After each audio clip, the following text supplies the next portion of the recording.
315. Endoscopía de tubo digestivo. La endoscopía del tubo digestivo se intentó durante más de 200 años, pero la introducción de gastroscopios semirrígidos a la mitad del siglo XX marcó el amanecer de la era de la endoscopía moderna. A partir de los grandes avances en la tecnología endoscópica, se han observado cambios espectaculares en el diagnóstico y tratamiento de muchas enfermedades del tubo digestivo. Los instrumentos endoscópicos innovadores y las modalidades endoscópicas terapéuticas siguen ampliando el uso de la endoscopía en la atención del paciente. Los endoscopios flexibles actuales ofrecen imágenes electrónicas de video generadas por un dispositivo de carga acoplada en la punta del endoscopio. El mando del operador permite desviar la punta del endoscopio. Una serie de haces de fibra óptica o diodos emisores de luz iluminan la punta del endoscopio, y los distintos canales para trabajar permiten lavar, succionar e introducir instrumentos. Figura 315.1. Los cambios progresivos en el diámetro y rigidez de los endoscopios han hecho más fácil el procedimiento y mejorado la tolerancia del paciente. Procedimientos endoscópicos. Endoscopía de tubo digestivo alto. Para la endoscopía de tubo digestivo alto, también denominada esofagogastroduodenoscopia, se pasa un endoscopio flexible por la boca hacia el esófago, el estómago, el bulbo duodenal y la segunda porción del duodeno. El procedimiento es el método más adecuado para explorar la mucosa del tubo digestivo proximal, figura 315.2. Si bien la serie radiográfica gastroduodenal tiene una exactitud similar para el diagnóstico de úlcera duodenal, figura 315.3, la esofagogastroduodenoscopia es mejor para la detección de úlceras gástricas, figura 315.4, y las lesiones planas de la mucosa, como el esófago de Barrett, figura 315.5, asimismo, permite la obtención directa de biopsias y el tratamiento endoscópico. En Estados Unidos, se administra sedación intravenosa consciente a la mayor parte de los pacientes para disminuir la ansiedad y el malestar que genera el procedimiento. No obstante, en muchos países la esofagogastroduodenoscopia se lleva a cabo de manera sistemática tan solo con anestesia faríngea tópica. La tolerancia del paciente a la esofagogastroduodenoscopia que se realiza sin sedación mejora si se utiliza un endoscopio ultradelgado, de 5 milímetros de diámetro, que puede pasarse ya sea por la boca o la nariz. Colonoscopía. Consiste en pasar un colonoscopio flexible por el conducto anal hacia el recto y el colon. En más del 95% de los casos, se llega al ciego y a menudo es posible examinar el íleon terminal, figura 315.6. La colonoscopía es el método de referencia para las imágenes de la mucosa del colon, figura 315.7.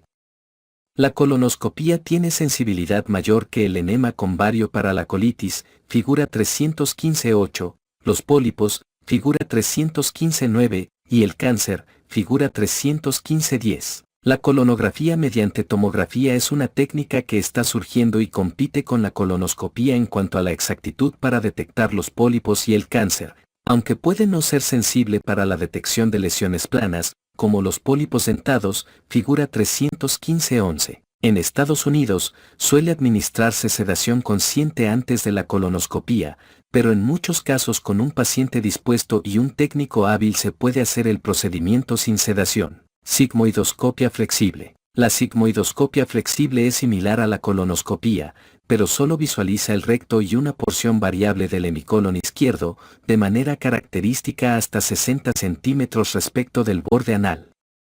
Este procedimiento produce cólico intestinal, pero es breve y suele realizarse sin sedación. La sigmoidoscopia flexible se aplica sobre todo para la valoración de la diarrea y la hemorragia de la región distal del recto. Endoscopía del intestino delgado. En la actualidad se utilizan 3 técnicas para valorar el intestino delgado, con mucha frecuencia en pacientes que presentan una hemorragia con posible origen en el intestino delgado. Para la endoscopía con cápsula, el sujeto deglute una cápsula desechable que contiene un chip con cámara fabricada con tecnología semiconductor complementario de óxido metálico. Se transmiten imágenes fijas a color, figura 315.12, por vía inalámbrica hacia un receptor, con velocidad de varios cuadros por segundo, hasta que la batería de la cápsula se agota o cuando se elimina al defecar. La endoscopía con cápsula permite visualizar una mayor extensión de la mucosa del intestino delgado en comparación con el endoscopio convencional. En la actualidad es solo un procedimiento diagnóstico. Los pacientes con antecedente de cirugía intestinal previa o enfermedad de Crohn tienen el riesgo de retener la cápsula en el sitio de una estenosis intestinal oculta desde el punto de vista clínico, y en ellos muchas veces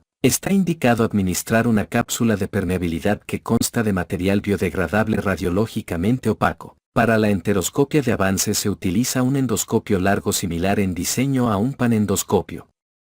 El enteroscopio se introduce hasta el intestino delgado, en ocasiones con ayuda de una cubierta que le confiere rigidez, y se extiende de la boca al intestino delgado. Suele alcanzarse el yeyuno, en su porción proximal o media, y el canal del instrumento permite la obtención de biopsias y el tratamiento endoscópico. La inserción más profunda en el intestino delgado puede lograrse mediante enteroscopia con globo único o doble, o bien con un sobretubo como tornillo que gira, enteroscopia espiral. Para plegar el intestino delgado sobre el endoscopio, figura 315-13, video V5.1. En la enteroscopia con globo es posible visualizar todo el intestino delgado en algunos pacientes, cuando se utiliza tanto la vía oral como la anal. Pueden tomarse biopsias y aplicarse medidas terapéuticas endoscópicas durante el proceso de visualización del intestino delgado, figura 315-14, colangiopancreatografía retrógrada endoscópica. Durante la colangiopancreatografía retrógrada endoscópica, se introduce un endoscopio con visión lateral por la boca hasta el duodeno, se identifica el ámpula de Bate y con un catéter plástico delgado acanalado. Se introduce material de contraste hacia el conducto biliar y el conducto pancreático bajo guía fluoroscópica, figura 315-15. Si existe indicación, es posible abrir el esfínter de Oddi con la técnica de esfinterotomía endoscópica, figura 315-16. Es posible recuperar cálculos de los conductos, realizarse biopsias, dilatarse estenosis o aplicar endoprótesis en ellas, figura 315-17, así como colocar endoprótesis si hay fuga ductal, figura 315-18. Es frecuente que se lleve a cabo la colangiopancreatografía retrógrada endoscópica con fines terapéuticos, pero sigue siendo importante para el diagnóstico y para obtener muestras císticas del conducto biliar. Ecografía endoscópica. La ecografía endoscópica utiliza transductores ultrasónicos de alta frecuencia que se incorporan en la punta de un endoscopio flexible.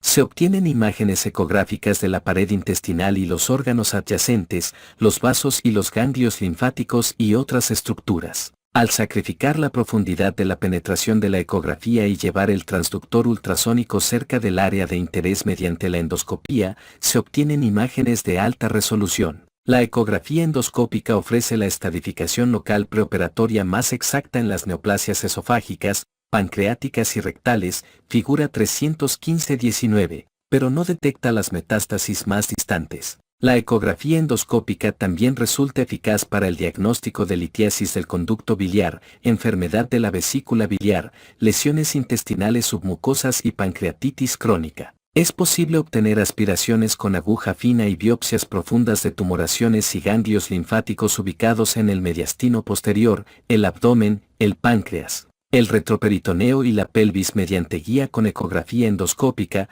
figura 315-20. Cada vez se realizan más procedimientos por medio de guía con ecografía endoscópica, como drenaje de abscesos, pseudoquistes y necrosis pancreática hacia la luz intestinal, video V5-2, neurólisis del plexo celíaco para el tratamiento del dolor pancreático, ablación con etanol de los tumores neuroendocrinos pancreáticos, tratamiento de las hemorragias de tubo digestivo y drenaje de conductos biliares y pancreáticos obstruidos. Cirugía endoscópica transluminal a través de orificios naturales. La cirugía endoscópica transluminal a través de orificios naturales es un conjunto de métodos endoscópicos que consiste en introducir el endoscopio o alguno de sus accesorios dentro o por la pared del tubo digestivo para llevar a cabo intervenciones de tipo diagnóstico o terapéutico. Algunas cirugías endoscópica transluminal a través de orificios naturales, como la gastrostomía endoscópica percutánea o necrosectomía endoscópica de la necrosis pancreática, ya son técnicas clínicas establecidas. Video V5-2, otras, como la miotomía endoscópica transbucal para acalasia, figura 315-21, la tumorectomía endoscópica transbucal, figura 315-22, y la resección endoscópica de espesor completo de lesiones murales del tubo digestivo, figura 315-23. Video V5-3, son opciones terapéuticas emergentes de mínima invasión. En la actualidad, la cirugía endoscópica transluminal a través de orificios naturales es un área de innovación continua e investigación endoscópica, resección endoscópica y técnicas para cerrar las heridas. La resección mucosa endoscópica, video V5-4, y la disección submucosa endoscópica, figura 315-24, video V5-5. Son dos técnicas muy utilizadas para la resección de neoplasias digestivas benignas y malignas en estadio incipiente, además de poder obtener muestras más grandes para una valoración histopatológica y un diagnóstico más exactos. Estas técnicas son potencialmente curativas para ciertas lesiones displásicas y carcinomas intramucosos focales de esófago, estómago y colon. También hay dispositivos especiales para cerrar defectos de la resección mucosa endoscópica y disección submucosa endoscópica, así como fístulas y perforaciones del tubo digestivo. Durante años se han utilizado clips endoscópicos que se despliegan por el canal de trabajo del endoscopio para el tratamiento de lesiones hemorrágicas, pero la creación de clips más resistentes sobre el endoscopio ha facilitado el cierre endoscópico de las fístulas y perforaciones del tubo digestivo que antes no se podían corregir por esta vía. Video V5-6. También es posible la sutura endoscópica y esta técnica se utiliza para cerrar perforaciones y defectos grandes, figura 315-25, fugas en anastomosis y fístulas. Otras indicaciones potenciales de la sutura endoscópica son la fijación de una endoprótesis para evitar su desplazamiento, figura 315-26, video V5-7, y las técnicas bariátricas endoscópicas. Es probable que estas técnicas sean cada vez más importantes para la atención de los pacientes. Riesgos de la endoscopía. Los fármacos que se utilizan para la sedación consciente pueden causar depresión respiratoria o reacciones alérgicas. Todos los procedimientos endoscópicos conllevan cierto riesgo de hemorragia y perforación del tubo digestivo. Estos riesgos son más bien bajos para la panendoscopia y la colonoscopía diagnóstica, menores de 1 en 1000 procedimientos, pero alcanzan una proporción de 0.5 a 5% cuando se realizan procedimientos terapéuticos, como resección mucosa endoscópica y disección submucosa endoscópica, el control de una hemorragia o la dilatación de una estenosis. Los riesgos de la ecografía endoscópica diagnóstica, sin aspiración con aguja, son similares a los de la panendoscopia diagnóstica. Muy pocas veces hay complicaciones infecciosas en la mayor parte de los procedimientos endoscópicos. Algunos métodos conllevan una incidencia más alta de bacteriemia posterior y es posible que estén indicados antibióticos profilácticos, cuadro 315-1. Para utilizar antitrombóticos antes de una técnica endoscópica se debe tener en cuenta el riesgo hemorrágico del procedimiento, el fármaco y el estado del paciente, como se resume en el cuadro 315-2. La colangiopancreatografía retrógrada endoscópica conlleva otros riesgos. Se presenta pancreatitis en cerca del 5% de los pacientes que se someten a colangiopancreatografía retrógrada endoscópica y hasta en 30% de aquellos con disfunción del esfínter de Oddi. Los individuos anictéricos jóvenes con conductos normales presentan un riesgo más alto. La pancreatitis generada por colangiopancreatografía retrógrada endoscópica suele ser leve y resolverse en forma espontánea, pero cuando es grave puede ocasionar hospitalización prolongada, intervención quirúrgica, diabetes o la muerte cuando es grave. En cerca de 1% de las esfinterotomías endoscópicas se presenta hemorragia importante. Como consecuencia de una colangiopancreatografía retrógrada endoscópica puede surgir colangitis ascendente, infección de los pseudoquistes, perforación retroperitoneal y formación de abscesos. La colocación de una sonda de gastrostomía percutánea durante la enfermedad por reflujo gastroesofágico se relaciona con una incidencia de 10 a 15% de complicaciones, las más de las veces infecciones de la herida, fascitis, neumonía, hemorragia, figura 315-27, síndrome de enterramiento del botón interno de la sonda de gastrostomía y lesión colónica pueden ocurrir tras la colocación de la sonda de gastrostomía. Endoscopía de urgencia, hemorragia aguda de tubo digestivo. La endoscopía constituye la técnica diagnóstica y terapéutica más importante en las personas que presentan hemorragia aguda de tubo digestivo. Dicha hemorragia se detiene de forma espontánea en la mayor parte de los casos, pero algunos de los pacientes tienen hemorragia persistente o recurrente, que puede poner en riesgo la vida. Hay factores clínicos que predicen la recurrencia del sangrado y ayudan a identificar a los individuos que tienen más probabilidad de beneficiarse con una endoscopía urgente y la hemostasia endoscópica, angiográfica o quirúrgica. Valoración inicial. Se centra en la magnitud de la hemorragia, con base en la modificación ortostática de los signos vitales, la frecuencia de hematemesis o melena y, en algunos casos, los datos generados en el lavado gástrico. La disminución del hematócrito y la hemoglobina son fenómenos tardíos en la evolución clínica y no constituyen signos confiables de la magnitud de la hemorragia aguda. La aspiración y lavado con sonda nasogástrica también se utilizan para valorar la magnitud de la hemorragia, pero ya no se llevan a cabo en forma sistemática para este fin. Esta valoración inicial, que debe llevarse a cabo mucho antes de que se identifique de manera confiable el origen de la hemorragia, permite orientar las medidas de apoyo inmediatas para el paciente, clasificar a los enfermos para determinar quiénes irán a la unidad de cuidados intensivos y programar la endoscopía. La gravedad de la hemorragia inicial constituye la indicación más importante para la endoscopía de urgencia, puesto que una hemorragia intensa inicial incrementa la probabilidad de persistencia o recurrencia del sangrado. En las personas con hipotensión en reposo o cambios ortostáticos de los signos vitales, hematemesis de repetición, aspirado nasogástrico hemorrágico que no se elimina mediante el lavado con volumen alto, al igual que en aquellos con necesidad de transfusión sanguínea, debe valorarse una endoscopía urgente. Además, los individuos con cirrosis, coagulopatía, insuficiencia respiratoria o renal y los mayores de 70 años de edad tienen más probabilidad de presentar hemorragia recurrente importante y de obtener más beneficios con la evaluación y el tratamiento oportunos. La valoración inicial del paciente también sugiere la ubicación, proximal o distal, de la fuente de hemorragia del tubo digestivo. Más del 90% de los sujetos con melena tiene hemorragia proximal al ligamento de Treace y cerca del 85% de los individuos con hematoquesia tiene sangrado colónico. La melena puede deberse a una hemorragia del intestino delgado o el hemicolon derecho, en especial en ancianos con tránsito colónico lento.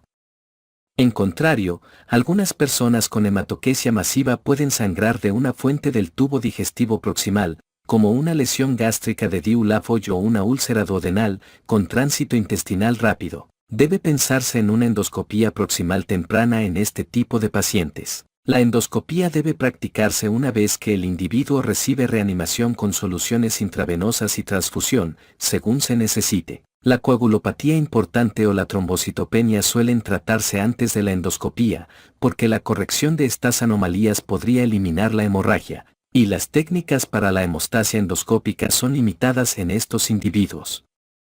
Las alteraciones metabólicas también deben atenderse. Debe valorarse la intubación endotraqueal para proteger las vías respiratorias antes de llevar a cabo una endoscopía proximal en personas con hematemesis reciente de repetición, encefalopatía y sospecha de hemorragia varicosa. Una sola dosis de eritromicina, 3 a 4 miligramos por kilo o 250 miligramos, administrada por vía intravenosa 30 a 90 minutos antes de la endoscopía de tubo digestivo alto acelera el vaciamiento gástrico y elimina la sangre o los coágulos del estómago para mejorar la visualización endoscópica. La mayor parte de los enfermos con hematoquesia importante puede someterse a una colonoscopía semielectiva.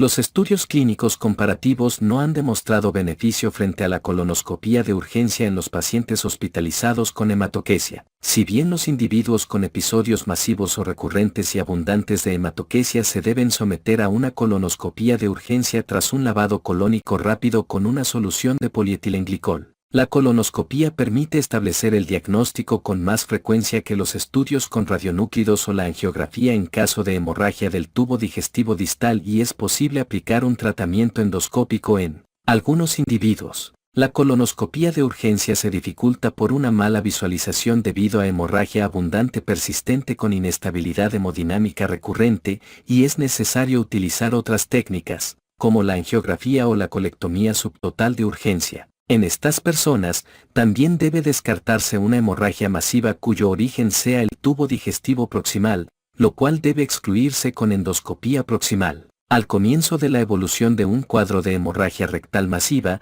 deben visualizarse por vía endoscópica las mucosas del ano y el recto, porque podrían identificarse lesiones sangrantes dentro o cerca del conducto anal, que fueran susceptibles de tratamiento con técnicas hemostáticas endoscópicas o quirúrgicas transanales. Úlcera péptica.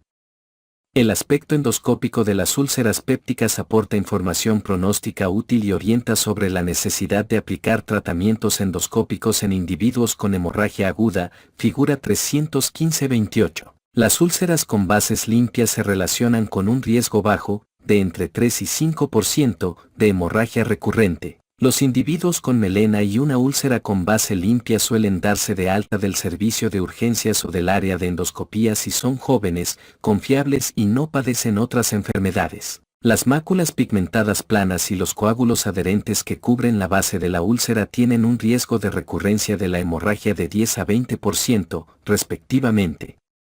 El tratamiento endoscópico suele valorarse en las úlceras con un coágulo adherente. Cuando se observa un tapón plaquetario que protruye por una pared vascular en la base de la úlcera, denominado coágulo centinela o vaso visible, el riesgo de recurrencia de la hemorragia es de 40%.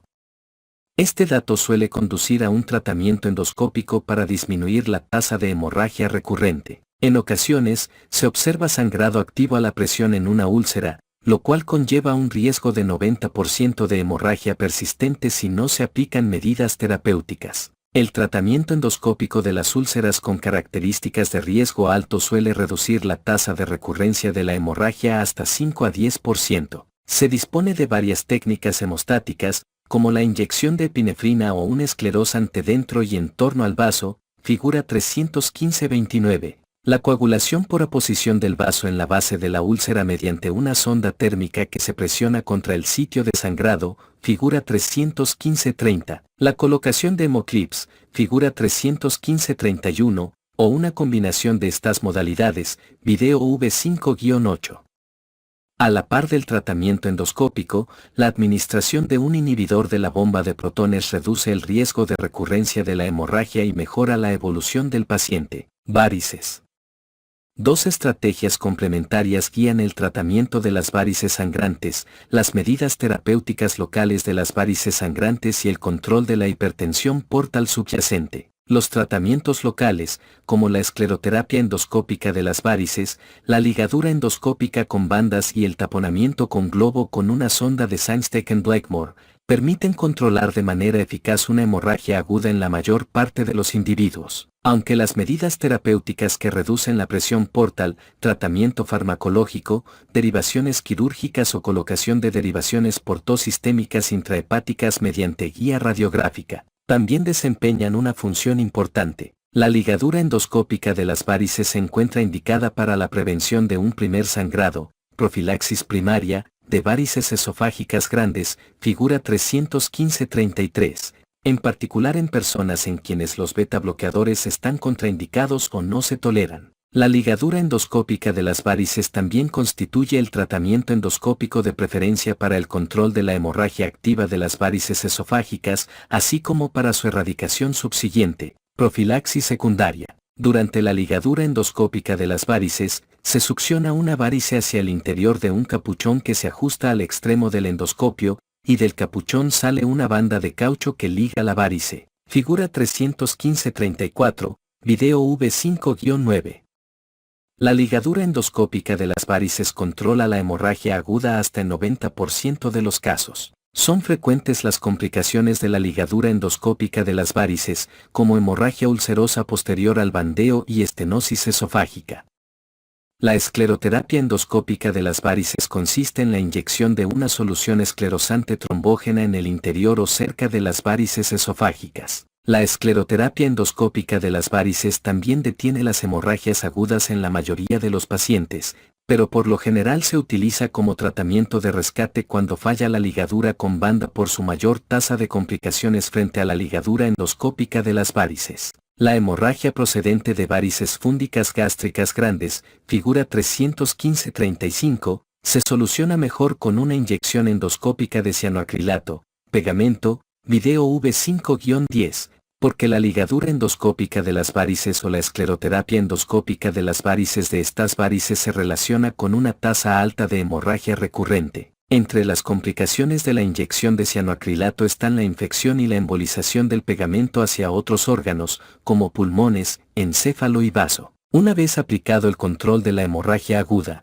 es posible comenzar un ciclo programado de tratamiento endoscópico con el propósito de erradicar las varices esofágicas y prevenir la recurrencia de la hemorragia meses o años después. Sin embargo, esta medida terapéutica de largo plazo tiene menos éxito y previene la recurrencia de la hemorragia en cerca del 50% de los pacientes.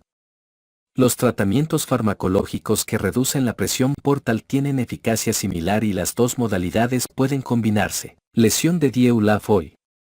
Esta lesión, que también se denomina arteria de calibre persistente, corresponde a una arteriola de gran calibre que se ubica justo abajo de la mucosa del tubo digestivo y sangra a través de una erosión puntiforme de la mucosa, figura 315-36. La lesión de Dieu-Laffoy se observa con más frecuencia en la curvatura menor de la porción proximal de la cavidad gástrica, genera una hemorragia arterial importante y puede ser difícil de diagnosticar. Es frecuente que solo se le reconozca cuando se repite la endoscopía por hemorragia recurrente. El tratamiento endoscópico, como la coagulación térmica o la ligadura con banda, suele ser eficaz para el control de la hemorragia y la ablación del vaso subyacente una vez que la lesión se identifica. Video V5-11. Las medidas terapéuticas de rescate, como la embolización angiográfica o la sutura quirúrgica, se tienen en cuenta cuando el tratamiento endoscópico fracasa. Desgarro de Mallory-Weiss. Un desgarro de Mallory-Weiss es una rotura lineal de la mucosa que se ubica en cercanía o a través de la unión gastroesofágica y que con frecuencia se relaciona con arqueo o vómito, figura 315-37. Cuando el desgarro rompe una arteriola submucosa, puede presentarse hemorragia abundante. La endoscopía es la mejor opción para el diagnóstico y un desgarro con sangrado activo puede atenderse por esta vía mediante inyección de epinefrina, coagulación por aposición, ligadura con banda o colocación de hemoclips, video mayo de 12. A diferencia de la úlcera péptica, un desgarro de Mallory-Weiss con un coágulo centinela sin hemorragia en su base rara vez vuelve a sangrar, por lo cual no se necesita tratamiento endoscópico. Ectasias vasculares. Estas son anomalías vasculares planas de la mucosa, que se diagnostican mejor con endoscopía. Suelen producir hemorragia intestinal lenta y pueden aparecer ya sea de forma esporádica o con un patrón bien definido de distribución, por ejemplo, ectasia vascular del antro gástrico o estómago en sandía. Figura 315-38. Las ectasias vasculares secales, la ectasia vascular del antro gástrico y las ectasias rectales inducidas por radiación responden en muchas ocasiones al tratamiento de ablación endoscópico local, como la coagulación con plasma de argón, video V5-13. Algunos pacientes con ectasias vasculares difusas en intestino delgado, que se relacionan con la insuficiencia renal crónica y la telangiectasia hemorrágica hereditaria, siguen sangrando a pesar del tratamiento endoscópico de lesiones accesibles por la endoscopía convencional. En estos casos puede ser conveniente la enteroscopia profunda y el tratamiento endoscópico, las medidas farmacológicas con octreótido o estrógenos y progestágenos o la enteroscopia transoperatoria. Divertículos colónicos. Los divertículos se forman en los sitios en que las arterias nutricias penetran la pared muscular del colon en su camino hacia la mucosa del mismo, figura 315-39. La arteria que se ubica en la base del divertículo puede sangrar y generar hematoquesia indolora abundante. La colonoscopía se encuentra indicada en personas con hematoquesia y sospecha de hemorragia diverticular, porque tienen que excluirse otras causas de sangrado, como ectasias vasculares, colitis y cáncer de colon. Además, es posible observar y tratar durante la colonoscopía los divertículos con hemorragia activa, figura 315-40, video V5-14. Obstrucción del tubo digestivo y pseudoobstrucción. La endoscopía es útil para la valoración y el tratamiento de algunas variantes de obstrucción del tubo digestivo.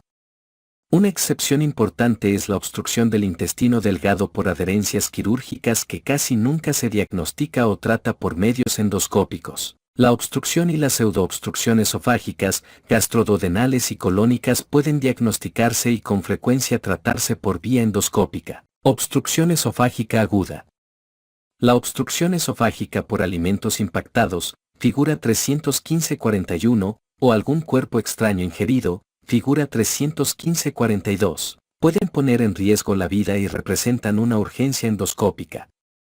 Si no recibe tratamiento, el paciente puede generar ulceración, isquemia y perforaciones esofágicas. Los sujetos con obstrucción esofágica persistente muchas veces presentan cialorrea y suelen tener incapacidad para deglutir agua, en ocasiones, sorbos de una bebida carbonatada, nifedipina o nitratos sublinguales o el glucagón intravenoso pueden eliminar la impacción esofágica de alimentos, pero en la mayor parte de las personas existe un pliegue, un anillo o una estenosis subyacente si resulta necesaria la extracción endoscópica del bolo de alimento que causa la obstrucción. La endoscopía constituye la mejor prueba inicial en estos pacientes, porque con frecuencia es posible el retiro endoscópico del material que causa la obstrucción y en muchas ocasiones se puede determinar la presencia de enfermedad esofágica subyacente. Antes de la endoscopía, debe pensarse en radiografías de tórax y cuello en individuos con fiebre, obstrucción de 24 horas o más de evolución o ingestión de un objeto cortante, como una espina de pescado. Los estudios radiográficos con contraste interfieren con la endoscopía subsiguiente y no se recomiendan en casi ningún individuo con un cuadro clínico de obstrucción esofágica. Obstrucción de la salida gástrica. Se debe en muchas ocasiones a neoplasias gástricas, duodenales o pancreáticas o a la ulceración péptica crónica con estenosis del píloro, figura 315-43. Los pacientes vomitan alimentos con digestión parcial muchas horas después de ingerirlos. La descompresión gástrica con una sonda nasogástrica y el lavado subsiguiente para eliminar el material retenido constituyen el primer paso del tratamiento. Si se desea, el diagnóstico puede entonces confirmarse mediante la aplicación de una prueba de carga de solución salina. La endoscopía resulta útil para el diagnóstico y el tratamiento. Los pacientes con estenosis pilórica benigna pueden atenderse mediante dilatación endoscópica con globo del píloro. Asimismo, un ciclo de dilatación endoscópica permite el alivio a largo plazo de los síntomas en cerca del 50% de los casos. En la colonoscopía de urgencia para el tratamiento de la estenosis pilórica benigna también se pueden utilizar endoprótesis metálicas con luz yustapuesta completamente cubiertas, video V5-15. La obstrucción maligna de la salida gástrica puede aliviarse por medios endoscópicos con la colocación de endoprótesis expansibles en quienes tienen neoplasia maligna inoperable, video V5-16. Obstrucción y pseudoobstrucción colónicas.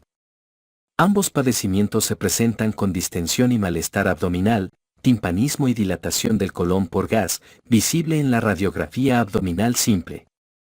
El aspecto radiográfico puede ser el característico de una afectación específica, como en el caso del vólvulo del sigmoides, figura 315-44. Tanto la obstrucción como la pseudoobstrucción estructurales pueden desencadenar una perforación colónica si no reciben tratamiento. La pseudoobstrucción aguda del colon constituye una variante de íleo colónico que suele atribuirse a trastornos electrolíticos, administración de narcóticos y anticolinérgicos, inmovilidad, tras la intervención quirúrgica o hemorragia o tumor retroperitoneal. Es frecuente observar varios factores causales. La colonoscopía, el enema con contraste hidrosoluble o la tomografía sirven para buscar alguna lesión obstructiva y diferenciar la obstrucción de una pseudoobstrucción. Debe pensarse en uno de estos estudios diagnósticos si el paciente no presenta factores de riesgo claros para pseudoobstrucción, si las radiografías no muestran aire en el recto o si el individuo no mejora cuando se atienden las causas subyacentes de la pseudoobstrucción. El riesgo de perforación cecal en la pseudoobstrucción se incrementa cuando el diámetro del ciego excede 12 centímetros y es posible lograr la descompresión del colon mediante la administración intravenosa de neostigmina o por medios colonoscópicos, figura 315-45. La mayor parte de los pacientes debe someterse a un tratamiento conservador de prueba, con corrección de los trastornos electrolíticos, eliminación de fármacos lesivos e incremento de la movilización, antes de un procedimiento para descompresión con penetración corporal de la pseudoobstrucción del colon. La obstrucción del colon es una indicación para la intervención de urgencia. Antes era posible realizar una colostomía de drenaje urgente y una segunda intervención quirúrgica subsiguiente tras la preparación intestinal, a fin de tratar la causa subyacente de la obstrucción. La colocación colonoscópica de una endoprótesis expansible es una alternativa para aliviar la obstrucción de origen maligno sin recurrir a una intervención quirúrgica de urgencia, y permitir la preparación intestinal para realizar un procedimiento programado en una sola fase, figura 315-46. Video V5-17. Obstrucción biliar aguda. El dolor constante e intenso que se presenta cuando un cálculo biliar obstruye de forma aguda el colédoco suele llevar al paciente al hospital. El diagnóstico de litiasis en el conducto biliar se sospecha cuando el sujeto presenta ictericia o cuando las pruebas de función hepática o las concentraciones de las enzimas pancreáticas se encuentran altas en el suero. Se confirma mediante ecografía endoscópica, colangiografía con resonancia magnética o colangiografía directa, por vías endoscópica, percutánea o transoperatoria. La colangiopancreatografía retrógrada endoscópica es hoy en día el medio principal para el diagnóstico y el tratamiento de la litiasis del colédoco, figuras 315-15 y 315-16. Aunque también se pueden extraer a través de la exploración laparoscópica del conducto biliar en el momento de la colecistectomía. En algunos casos es necesario realizar un drenaje biliar percutáneo radiográfico. Estudios de imágenes del conducto biliar.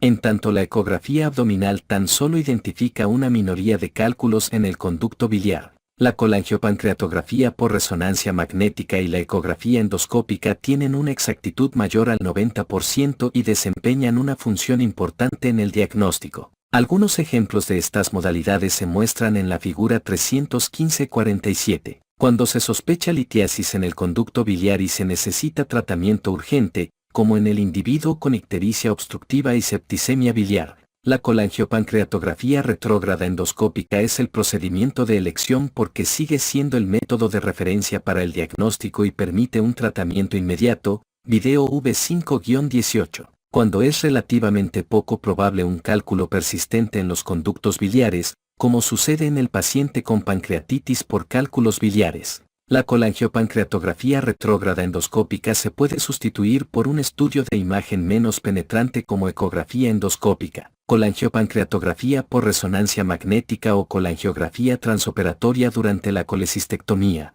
con lo que el paciente se evita el riesgo y las molestias de la colangiopancreatografía retrógrada endoscópica. Colangitis ascendente. En casi 70% de los pacientes con colangitis ascendente y septicemia biliar, se detecta la tríada de Charcot e ictericia, dolor abdominal y fiebre. Estos enfermos se atienden de forma inicial con administración de líquidos y antibióticos intravenosos. A menudo se lleva a cabo una ecografía abdominal para valorar la existencia de litiasis en la vesícula biliar y dilatación del conducto biliar. Sin embargo, es posible que el conducto biliar no esté dilatado en una fase temprana de la obstrucción biliar aguda. El tratamiento médico suele mejorar el estado clínico del individuo, lo que ofrece un lapso de casi 24 horas en el que debe establecerse el drenaje biliar, casi siempre mediante colangiopancreatografía retrógrada endoscópica. Una tardanza indebida puede desencadenar la recrudescencia de la septicemia evidente e incrementar las tasas de morbilidad y mortalidad. Además de la tríada de Charcot, la presencia adicional de estado de choque y confusión, pentada de Reynolds, se vincula con una tasa alta de mortalidad y debe inducir a una intervención urgente para restablecer el drenaje biliar. Pancreatitis biliar. Los cálculos biliares pueden desencadenar pancreatitis aguda cuando pasan por la ampolla de Bate. La pancreatitis consecutiva a litiasis biliar suele implicar el paso de un cálculo hacia el duodeno y solo cerca del 20% de los pacientes alberga un cálculo en la ampolla o en el colédoco. Es más frecuente encontrar cálculos retenidos en individuos con ictericia, aumento de las enzimas hepáticas en suero tras la hospitalización, pancreatitis grave o colangitis ascendente superpuesta. La colangiopancreatografía retrógrada endoscópica urgente disminuye la tasa de morbilidad en la pancreatitis generada por litiasis biliar en un subgrupo de pacientes con retención de cálculos en el conducto biliar. No está claro si el beneficio de la colangiopancreatografía retrógrada endoscópica puede atribuirse en especial al tratamiento y la prevención de la colangitis ascendente o al alivio de la obstrucción del conducto pancreático. La colangiopancreatografía retrógrada endoscópica se justifica al comienzo de la pancreatitis por cálculos biliares si se sospecha colangitis ascendente, sobre todo en un paciente con ictericia. La colangiopancreatografía retrógrada endoscópica urgente también parece beneficiar a los individuos en los que se predice la aparición de una pancreatitis grave mediante la aplicación de un índice clínico de gravedad,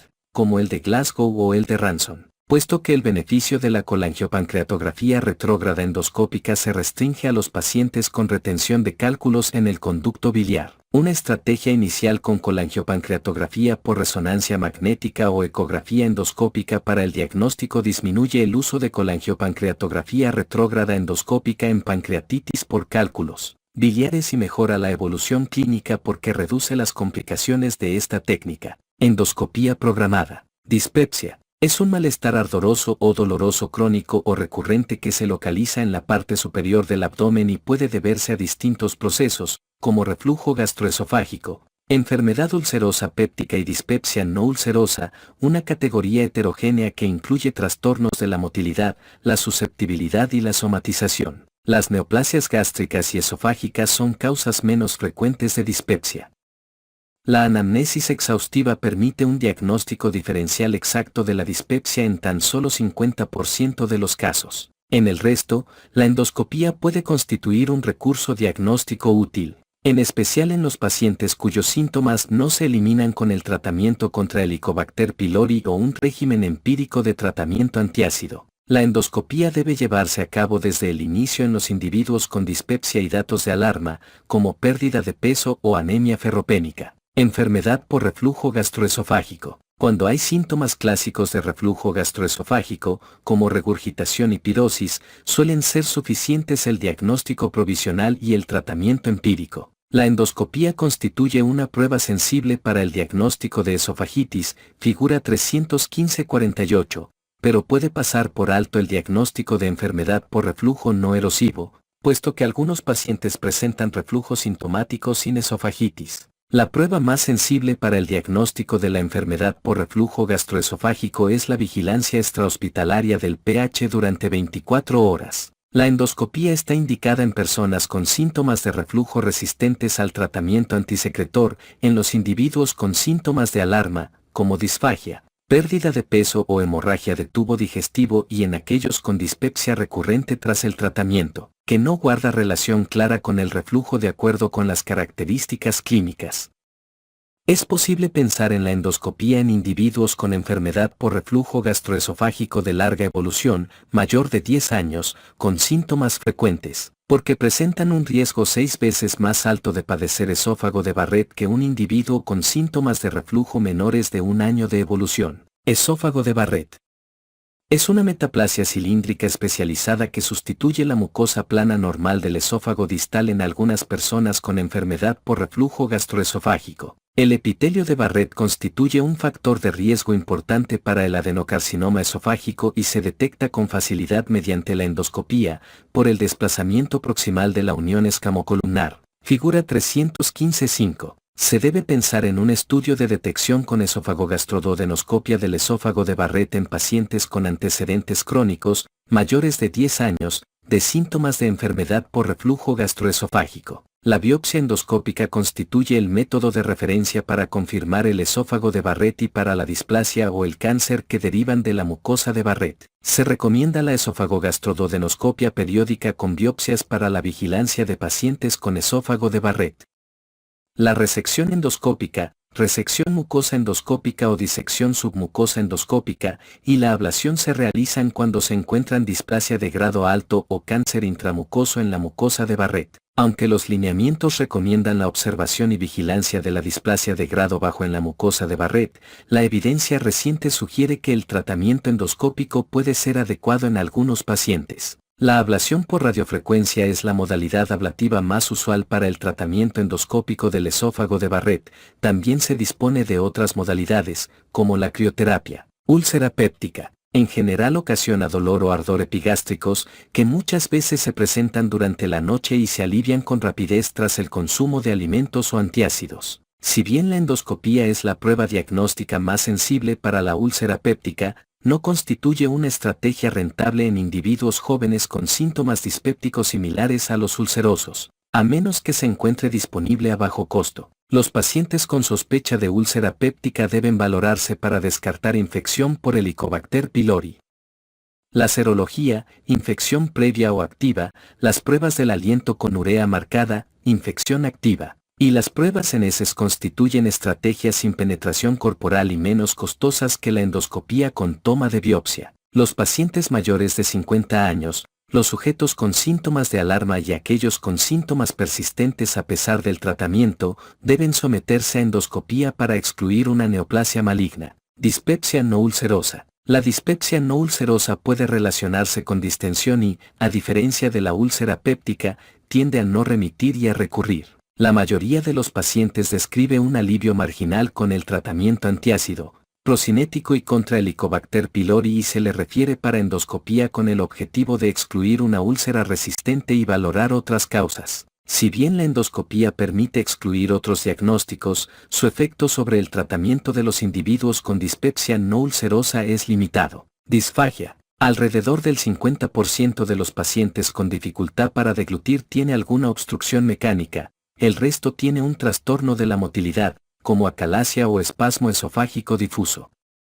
La anamnesis exhaustiva suele señalar algún diagnóstico provisional y conducir a la aplicación apropiada de pruebas diagnósticas. Las estenosis esofágicas, figura 315-49, de manera característica producen disfagia progresiva, primero a sólidos y luego a líquidos. Los trastornos de la motilidad muchas veces generan disfagia intermitente, tanto de sólidos como de líquidos. Algunos trastornos subyacentes cuentan con características clínicas singulares. El anillo de Schatzky, figura 315-50, origina disfagia episódica a los sólidos, que suele ocurrir al comenzar a comer. Los trastornos motores bucofaringeos transcurren de manera característica con dificultad para iniciar la deglución, disfagia de transferencia, y reflujo nasal o tos durante la deglución. De igual manera, la acalasia puede producir regurgitación nocturna de los alimentos no digeridos. Cuando se sospecha obstrucción mecánica, la endoscopía resulta útil como prueba diagnóstica inicial,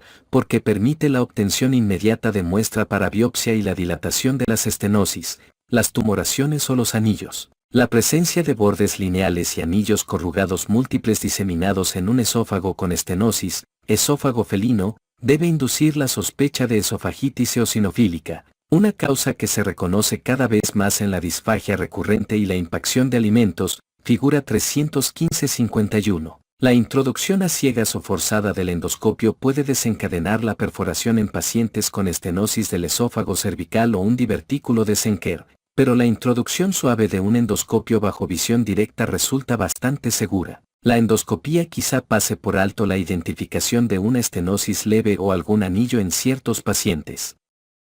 Cuando es evidente la disfagia por transferencia o se sospecha un trastorno de la motilidad esofágica, los estudios diagnósticos iniciales más apropiados son la radiografía esofágica o el análisis de deglución con video, o ambos. Es posible valorar con ellos el mecanismo de deglución bucofaríngeo, la peristalsis esofágica y el esfínter esofágico inferior.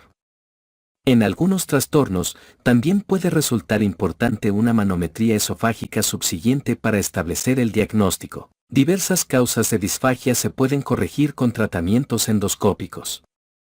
Las estenosis benignas, los anillos y las membranas se dilatan con un balón que se introduce a través del endoscopio, figura 315-52, o un dilatador de polivinilo que se introduce sobre un alambre guía. En ciertos casos, las estenosis fibróticas delgadas responden a la electroincisión con aguja bisturí, figura 315-53, cuando no se solucionan por medio de dilatación. Las endoprótesis esofágicas cubiertas se utilizan para mejorar la disfagia por una obstrucción maligna, figura 315-54, y la miotomía endoscópica flexible constituye una opción para el divertículo de Senker, video V5-19. Los avances recientes en la endoscopía submucosa han permitido la creación de técnicas, como miotomía endoscópica transbucal, video V5-20, y tumorectomía endoscópica transbucal, video V5-21, para el tratamiento de la acalasia y algunos tumores esofágicos subepiteliales,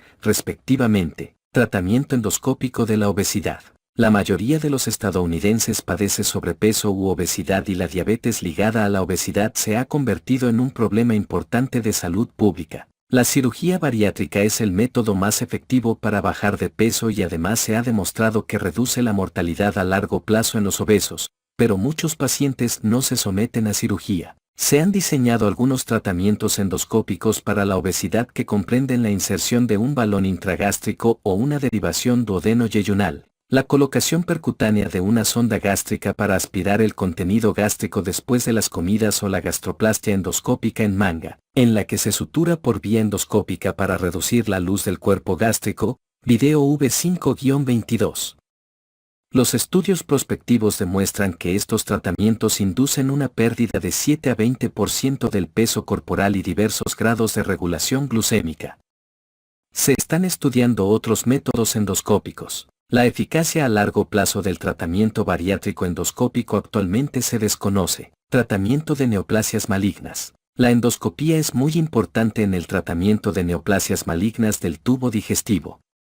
Las neoplasias en estadio incipiente circunscritas a las capas superficiales de la mucosa digestiva se pueden eliminar con las técnicas de resección mucosa endoscópica, video V5-4, o disección submucosa endoscópica, video V5-5. La terapia fotodinámica y la ablación por radiofrecuencia son métodos efectivos para la ablación de la displasia de alta malignidad y el cáncer intramucoso en el esófago de Barrett, video V5-23. Los tumores del estroma gástrico se pueden extraer en bloque por medio de resección endoscópica de espesor total, video V5-3. En general, las técnicas endoscópicas ofrecen la ventaja de ser métodos terapéuticos con penetración mínima, pero dependen de otras técnicas de imagen, como tomografía, resonancia magnética, tomografía con emisión de positrones y ecografía endoscópica, para excluir la posibilidad de metástasis a distancia o cáncer circunscrito avanzado que se tratarían mejor por medio de cirugía u otros métodos.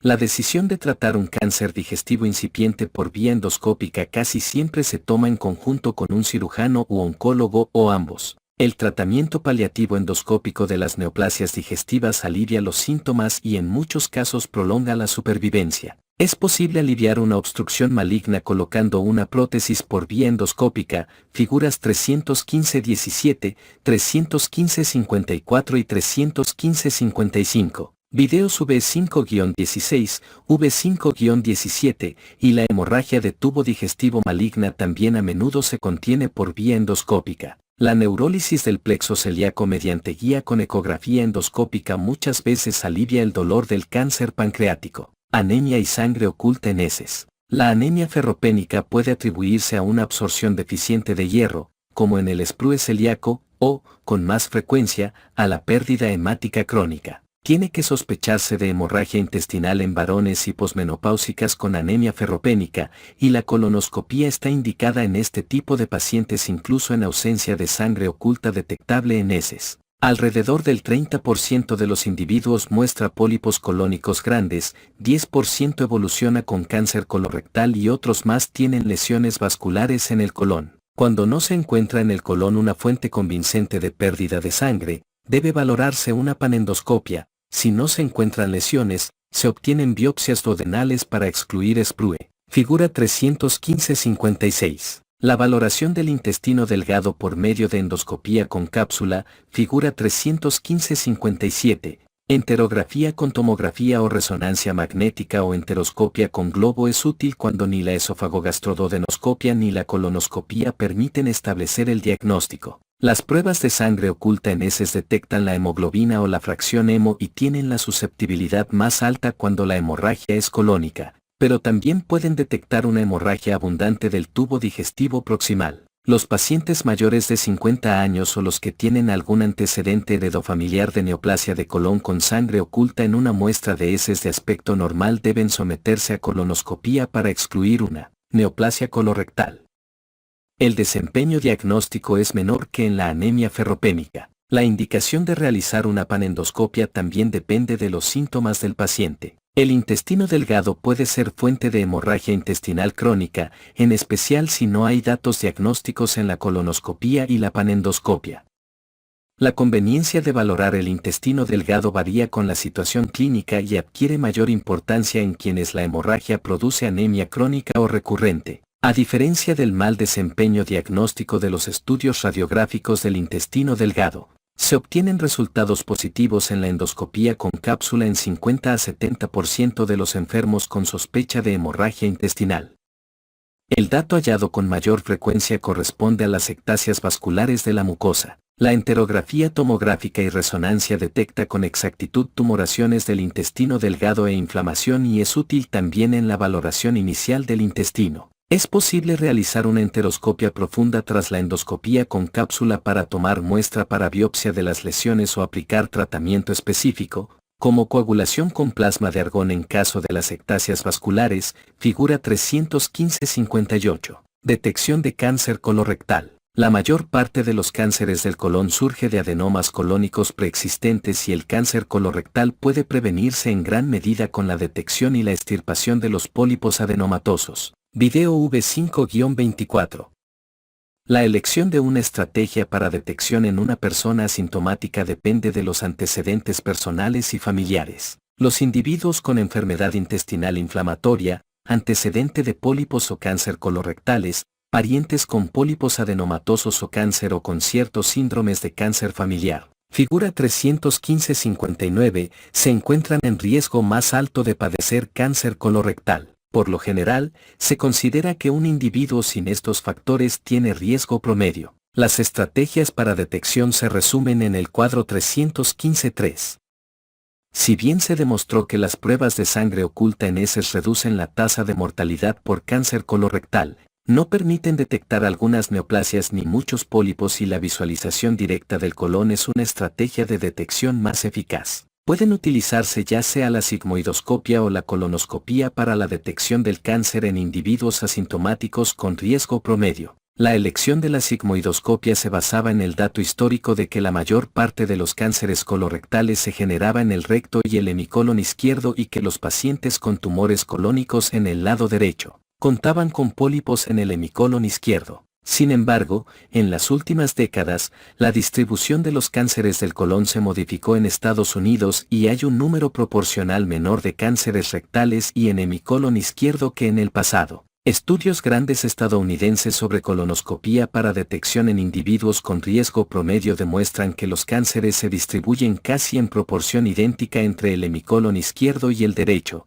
Asimismo, 50% de las personas con lesiones en el lado derecho carece de pólipos en el hemicolon izquierdo. Así, la visualización de todo el colon parece ser la estrategia óptima para la detección y la prevención del cáncer colorectal. La colonoscopía virtual es una técnica radiográfica con la que se obtienen imágenes del colon mediante tomografía tras la insuflación transrectal de la luz colónica. La reconstrucción computarizada de las imágenes tomográficas genera un vuelo virtual por toda la luz del colon, lo cual simula a la colonoscopía, figura 315-60. Los datos hallados durante la colonoscopía virtual con frecuencia hacen necesaria una colonoscopía convencional subsiguiente para confirmación y tratamiento. Diarrea. La mayor parte de los casos de diarrea es aguda y se resuelve en forma espontánea y se debe a infecciones o uso de fármacos. La diarrea crónica, que persiste más de 6 semanas, es con más frecuencia consecutiva a un trastorno primario inflamatorio, por malabsorción o de la motilidad. Es menos probable que se elimine de manera espontánea y por lo general exige una valoración diagnóstica. Los pacientes con diarrea crónica o diarrea aguda grave de causa desconocida se someten muchas veces a endoscopías y las pruebas en heces son negativas a microorganismos patógenos. La decisión de solicitar estudios endoscópicos depende de la situación clínica. Las personas con síntomas colónicos y datos como diarrea sanguinolenta, tenesmo, fiebre o leucocitos en heces, suelen someterse a sigmoidoscopia o colonoscopía para identificar una colitis, figura 315-8. La sigmoidoscopia es una prueba inicial apropiada en casi todos los casos. Por el contrario, los pacientes con síntomas y datos que sugieren enfermedad en el intestino delgado, como aquellos con heces líquidas abundantes, pérdida de peso importante y malabsorción de hierro, calcio o grasas, pueden someterse a endoscopía proximal con obtención de aspirado duodenal para la identificación de crecimiento bacteriano excesivo, así como biopsias para la valoración de enfermedades de la mucosa, como el sprue celíaco. Muchos pacientes con diarrea crónica presentan patrones distintos a los antes descritos. En caso de antecedente crónico de estreñimiento y diarrea alternantes desde el comienzo de la edad adulta, sin datos como sangre en heces o anemia, puede establecerse el diagnóstico de síndrome de intestino irritable sin recurrir a la visualización directa del tubo digestivo. La esteatorrea y el dolor en la parte superior del abdomen pueden inducir a la valoración del páncreas, más que del intestino. Los pacientes con diarrea crónica que no pueden clasificarse con facilidad, en muchas ocasiones son sometidos a colonoscopía inicial para explorar todo el colon y el íleon terminal con el objetivo de identificar alguna enfermedad inflamatoria o neoplasia. Figura 315-61. Hematoquesia menor. La sangre fresca que se elimina con o sobre heces formadas de color pardo suele ser de origen rectal, anal o sigmoideo distal. Figura 315-62. Los pacientes que presentan incluso cantidades insignificantes de hematoquesia deben estudiarse mediante sigmoidoscopia flexible y anoscopia, con el propósito de excluir pólipos o cáncer en el colon distal. Los individuos que refieren sangre fresca tan solo en el papel de baño, sin la observación de sangre en el excusado o sobre las heces, suelen tener sangrado de una lesión en el conducto anal. En la mayor parte de estos casos, resultan suficientes para el diagnóstico una inspección externa cuidadosa, un tacto rectal y una proctoscopia con anoscopia. Pancreatitis. Alrededor del 20% de los pacientes con pancreatitis carece de una causa identificable tras el estudio clínico habitual, lo cual incluye la revisión del uso de fármacos y el consumo de alcohol, concentraciones séricas de triglicéridos y calcio, ecografía abdominal y tomografía o resonancia. La valoración endoscópica permite establecer un diagnóstico específico en casi todos estos individuos. Esto con frecuencia modifica la atención clínica.